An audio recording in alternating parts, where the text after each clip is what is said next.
Bon, bah en fait, ça a clignoté parce que ça a coupé. Ça m'enquiquine, donc ça veut dire que le podcast est déjà scindé en deux. Faut vraiment que je me penche sur un logiciel de montage pour arrêter d'avoir plusieurs parties, là, c'est enquiquinant. Bref, je vais aller un peu plus vite.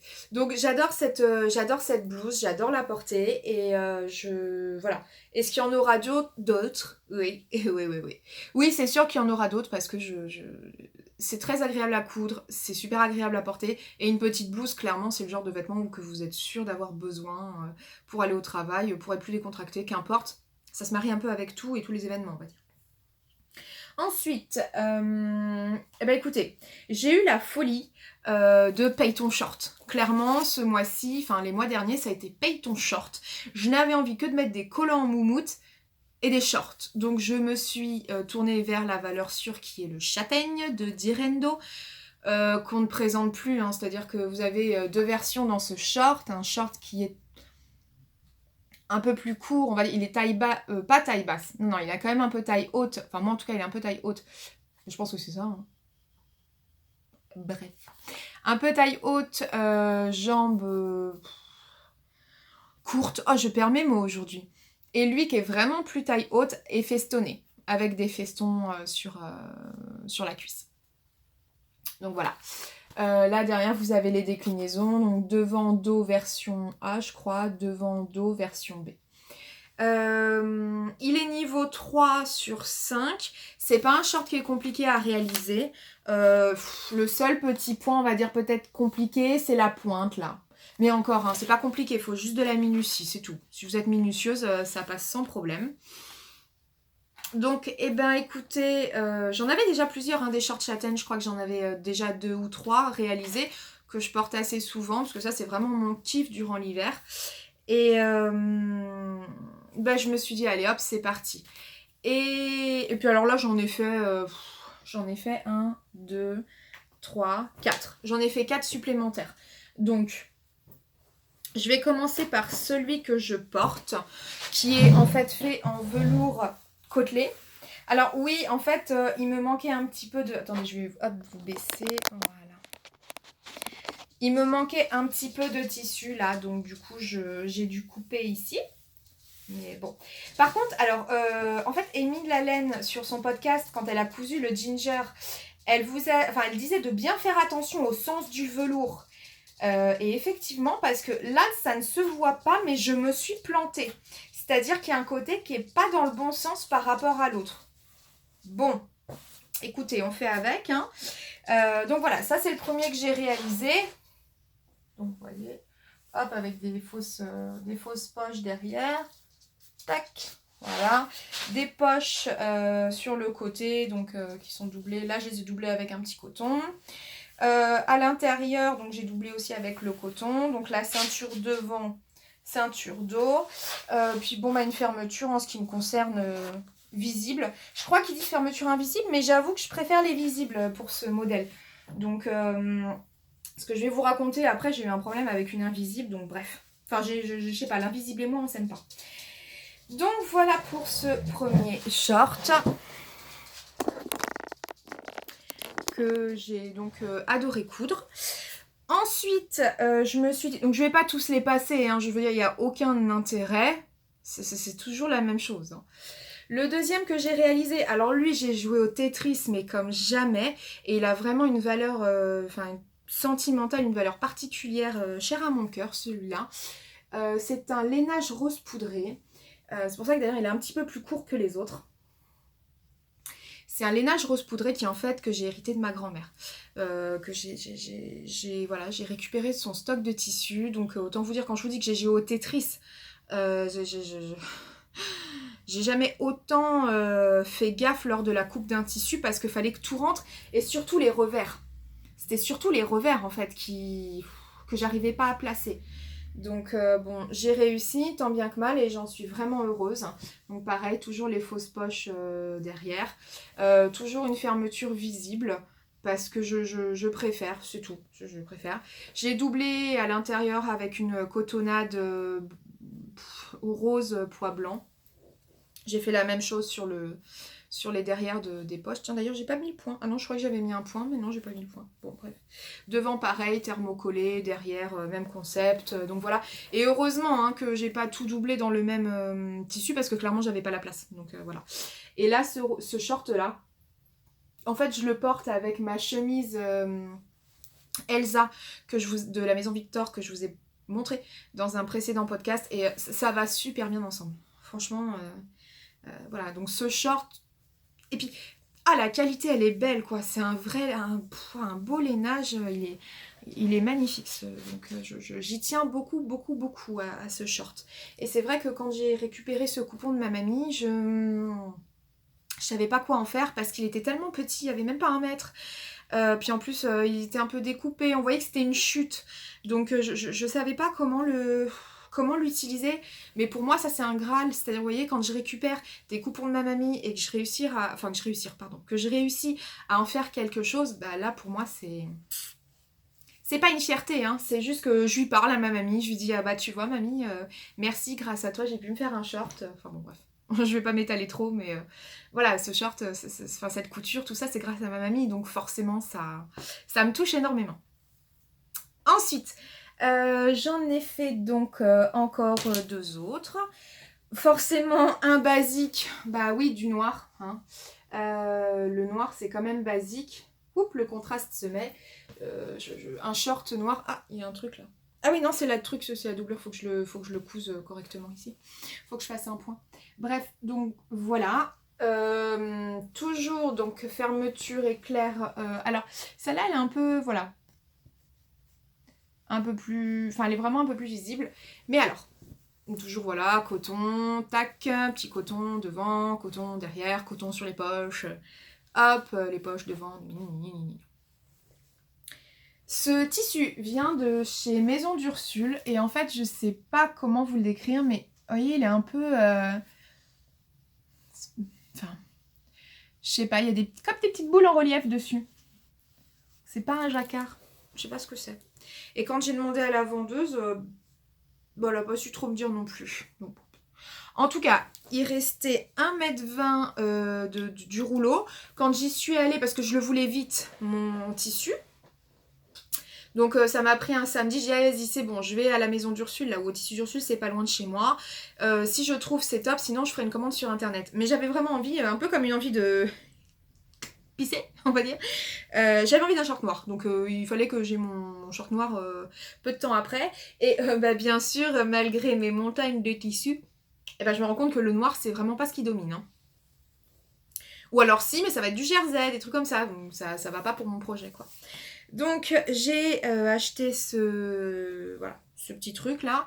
Je l'ai donc 1,20 m et j'ai payé 11 euros, je crois. 11 euros pour les 1,20 m. Et il est rentré largement dedans. Hein. Donc, combien il préconise, tiens, dans le patron 1,40 m.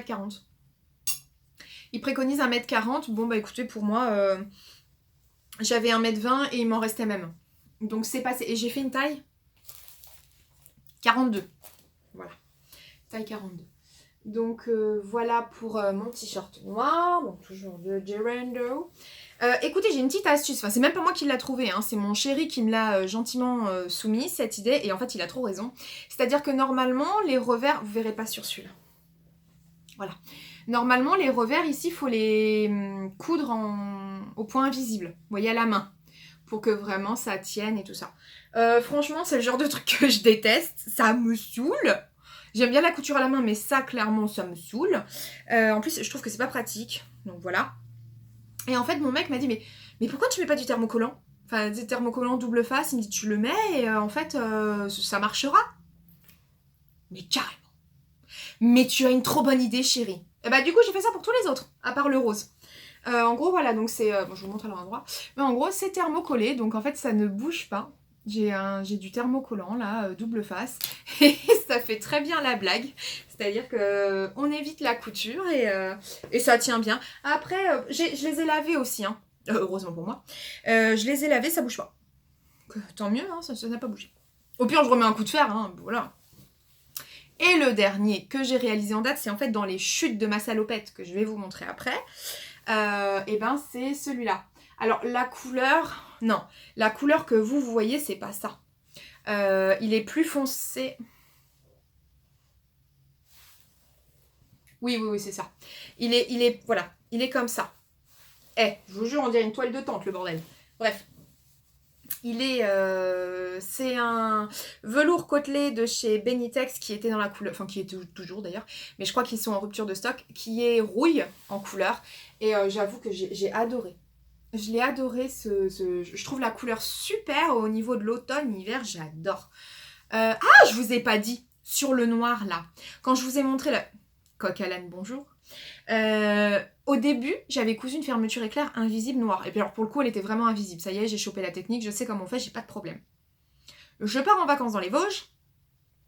Et en fait, toujours là où il y a le... Je sais pas si sur le noir ça va se voir. Bref. Là, vous voyez où il y a la jonction. En fait, il y a beaucoup d'épaisseur sur cet endroit-là. Là. Et toujours, du coup, ma fermeture invisible, ma fermeture éclair invisible bloquait, donc j'y allais tout doucement pour bien la remonter. Oui, jusqu'au jour où, en fait, le truc, il m'est resté dans la main, j'ai dit non, c'est pas vrai. Donc voilà, c'était terminé, je crois que c'était le 2e jour de mon séjour. J'ai dit ok, c'est fini, je peux rien faire, j'avais rien sur moi, donc j'étais dégoûtée. Et c'est pour ça que j'ai jamais eu ce problème avec les fermetures éclair visibles. Même au niveau de la couture, je trouve ça plus agréable, donc vas-y, c'est bon. Je reste sur les coutures, la fermeture éclair normale, et puis voilà. Et bon, pour celle-ci, en fait, c'est une fermeture éclair que j'ai achetée sur AliExpress et j'ai bien aimé le petit, je sais pas comment ça s'appelle, la petite tirette là. Et j'aimais bien même l'intérieur. Je peux pas trop vous le montrer parce que c'est super sale. C'est super sale, mais c'est pas grave. En gros, voilà, vous voyez, c'était un peu festonné. Et au début, je me suis dit, tiens, je la mettrais bien en extérieur, ça pourrait faire joli. Oui, j'ai essayé, c'était très moche. Donc finalement, j'ai tout décousu et je l'ai recousu comme ça. Après, au niveau du fil, vous voyez, j'ai pris en fait un fil Mettler, je crois, or. Donc j'ai fait toutes mes surpiqûres or. Et je trouve ça très joli.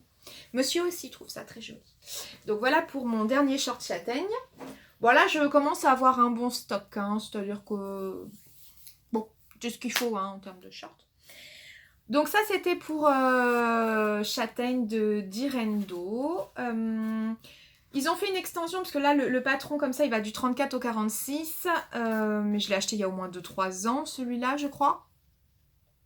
Maintenant, vous l'avez en PDF sur le site de Direndo et il va jusqu'à la taille plus de 46. C'est sûr, en fait, ils ont fait ils ont gradé à des tailles supérieures quasiment tous leurs modèles. Donc, vous pouvez y aller. Ensuite, on arrive sur les salopettes. Puisque, oui, mon kiff, c'était quoi aussi? C'est que je voulais une salopette. Excusez-moi. Voilà. Je voulais à tout prix une salopette. Pas une salopette pantalon, une robe salopette. Je vous en avais déjà parlé lors de mon dernier podcast. Je voulais faire la Riddle, je ne sais pas, bref, de la jolie girafe. D'OVD, on dirait des vrais. Et je sais pas. Je laisse patron, mais en fait, quand je regarde les tailles, ça me fait peur. C'est-à-dire que j'ai l'impression que je rentrerai pas dedans. Donc, Puis il a l'air un petit peu, pas difficile, mais un petit peu de travail. Puis moi, vous savez, je suis une flemmarde. Donc voilà, en furetant sur Instagram, je suis tombée un soir sur Tilly and the Buttons, la marque de patron, et plus précisément la salopette Chloé. Non, Cléo, loupé, qui donne ça. Donc voilà. Donc voilà, c'est une salopette avec une petite poche devant, mais vous pouvez aussi avoir une poche sur le bas. Ouais, je vous montre. Vous voyez? Ouais, vous voyez. Voilà. Donc en fait, il y a deux versions. Il y en a une qui est courte avec des poches devant et derrière. Mais il y en a aussi donc une où les poches sont devant et elle est plus longue. Après, les poches, en vrai, vous pouvez alterner si vous les mettez devant ou quoi. Faites un peu à votre sauce. C'est un modèle qui est simple, parce que je crois que c'est écrit Beginners. Oui. voyez, en gros, il y a écrit, vous voyez? Bah non, je vous laisse pas le temps. Il y a écrit Sewing Patterns for Beginners. Donc en gros, pour les débutants. Débutants, débutantes. Et c'est vrai, c'est rien de foufou. Ça mange pas plus de tissu que ça. 1 mètre et quelques. 1m20, 1m30 je crois pour la courte. Et 1m80 ou un truc comme ça pour la version longue. La salopette, c'est un intemporel. Franchement, je trouve que ça, c'est pareil, c'est un basique. Vous avez ce patron de salopette, vous l'utilisez en hiver, vous l'utilisez aussi en été avec un jean clair. Vous voyez, dans un jean clair, franchement, ça fait trop bien Ouais, ça fait trop bien. Moi, j'adore. J'adore la salopette. C'est toc, toc. Hop, vous êtes habillé. En hiver, petit soupul en dessous. Moi, c'est comme ça que je la porte. Avec les soupules que j'ai fait précédemment. Mais quel kiff de s'habiller en 100% fait main, franchement. Aujourd'hui, quand je m'habille et que limite je dois prendre un truc fait du commerce, ça me dégoûte. Mince, je suis obligée de mettre un truc du commerce. J'aime trop mettre mes vêtements. Ça c'est fait. Enfin, comme un peu vous toutes, hein, et vous tous, je pense. Donc voilà, cette salopette, je l'ai achetée sur... Enfin, le patron.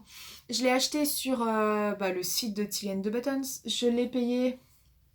C'est en livres, puisque c'est anglais. Je sais plus. Je sais plus. C'est en PDF. Je crois que j'ai 9 € ou 10 €. Ou peut-être 11. Pas plus. Mais voilà, je me suis dit, ça peut être utilisé en automne, ça peut être utilisé en hiver, en été. Donc bon... Puis de toute façon, je le voulais. Donc en général, quand j'ai une idée dans la tête, je l'ai pas autre part. Hein. Même si j'achète plus de patron, bon bah là... j'avais très envie. Je voulais vraiment en faire ma salopette. Donc je l'ai faite. Voilà. Et donc, en parallèle, j'avais fait une petite commande chez Benitex, donc de velours, que de velours. Donc, il y a le velours rouille que vous avez vu là. J'ai acheté du blanc, j'ai acheté du marron foncé et du châtain. Châtain. Ouais, châtain, madame. Monsieur. Donc, ma salopette, la voilà. Et les petites attaches salopettes. Ah, je m'en étais fait tout un monde en me disant « Oh, ça va être compliqué à faire !» Non, en fait, pas du tout. Hein. Je suis allée à la foire fouille et j'ai trouvé donc les attaches là. Voilà. Donc, qui sont composées de 2 parties. Cette partie-là, cette partie-là. Donc, ça, c'est un espèce de petit clou là. Enfin, bon, bref, c'est vendu tout ensemble. Hein. Et c'est par paire. Et j'ai payé 2 € la paire. Donc, en gros, ça va. C'est très, très, très correct, je trouve. Puis pareil, hein, j'avais envie de la coudre tout de suite, donc j'ai pas envie de faire une commande sur internet, j'avais envie de trouver ça immédiatement. Donc voilà, la foire fouille. Moi, la foire fouille à côté de chez moi, franchement, ils ont un rayon mercerie, il est pas mal. Hein. Ah, mais même les fermetures éclairs, ils ont un sacré choix.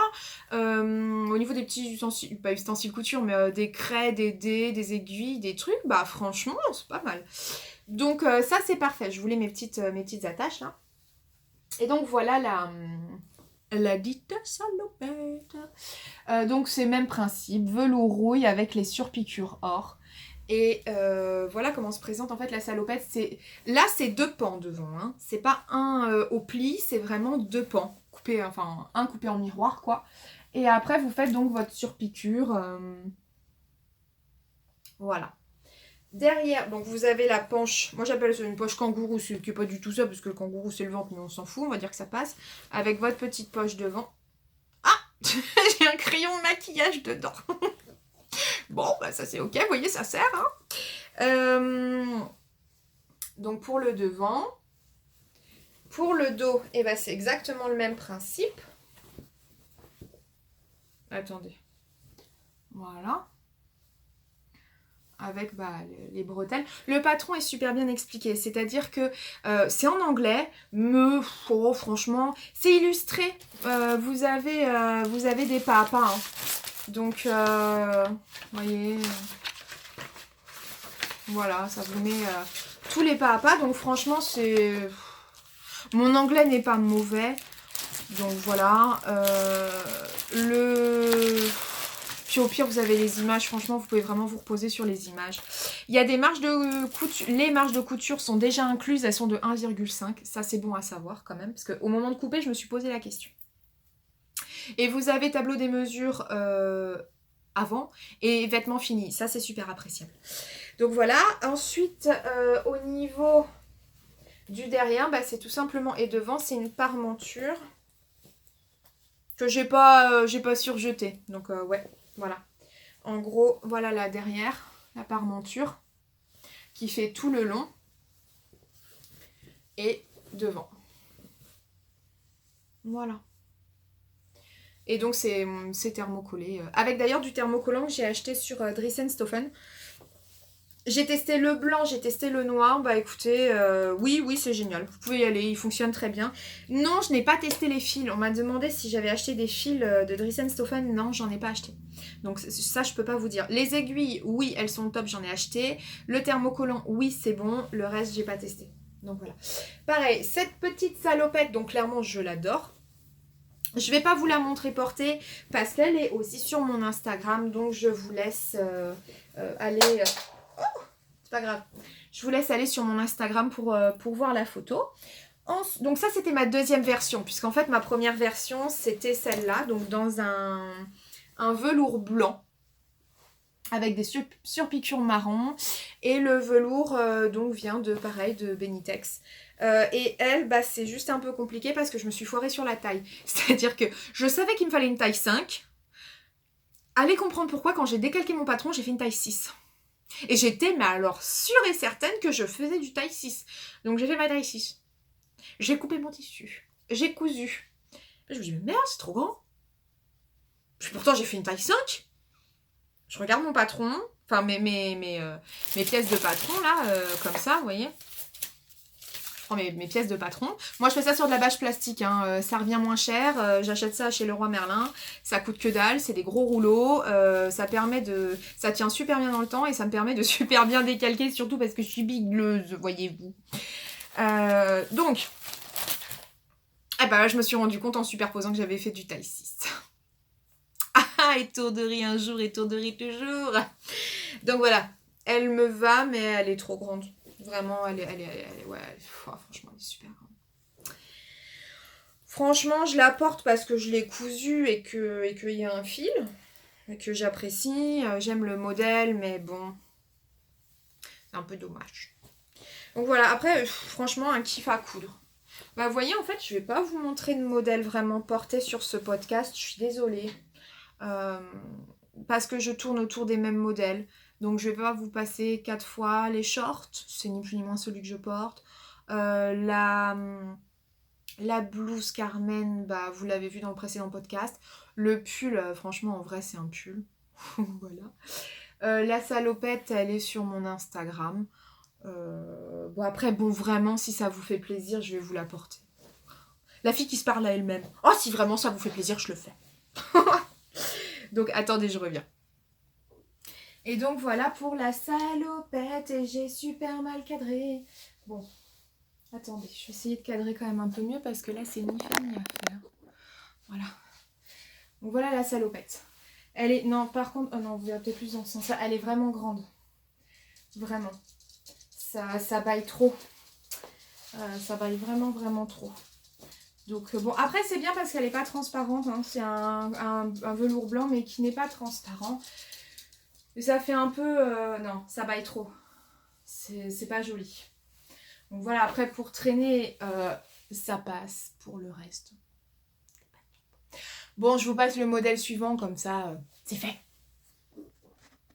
Et voilà, donc le modèle suivant, il s'agit tout simplement d'une robe Chica de la Maison Victor.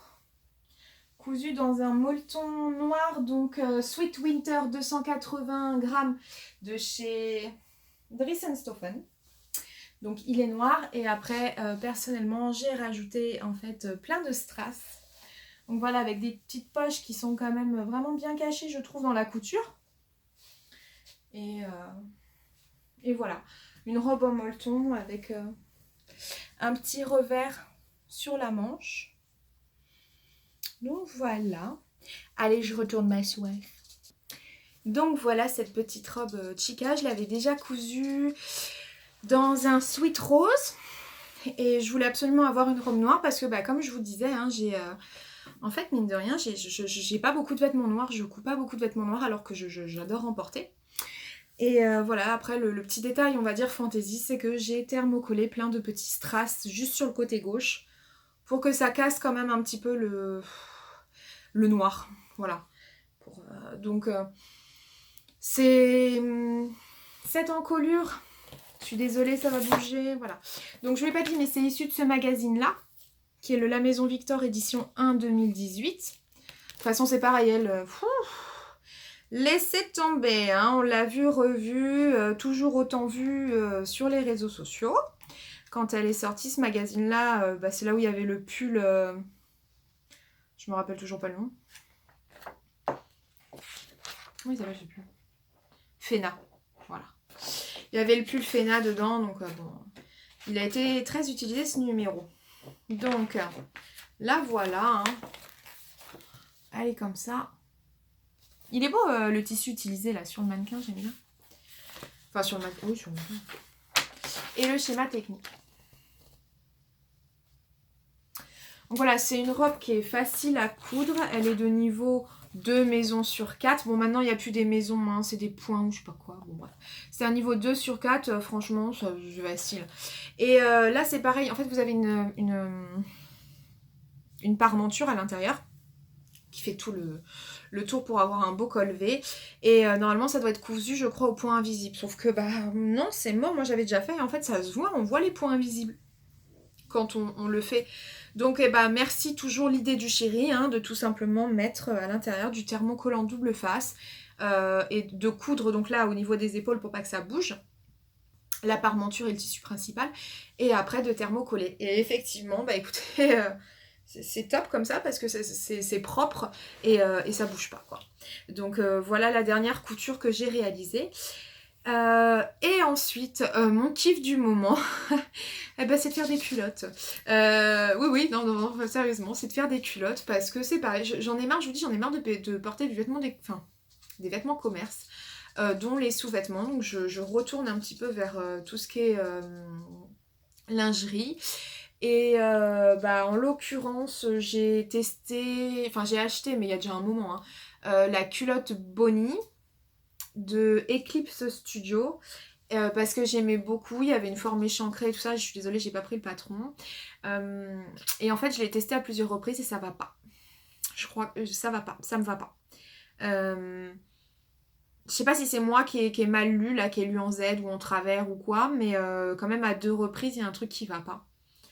Donc, j'incrimine pas la créatrice parce qu'il y a il y a quelques versions sur Instagram, donc c'est réalisable. Après, je pense que ça va pas, en fait, clairement à ma morphologie. J'ai une morphologie un peu particulière.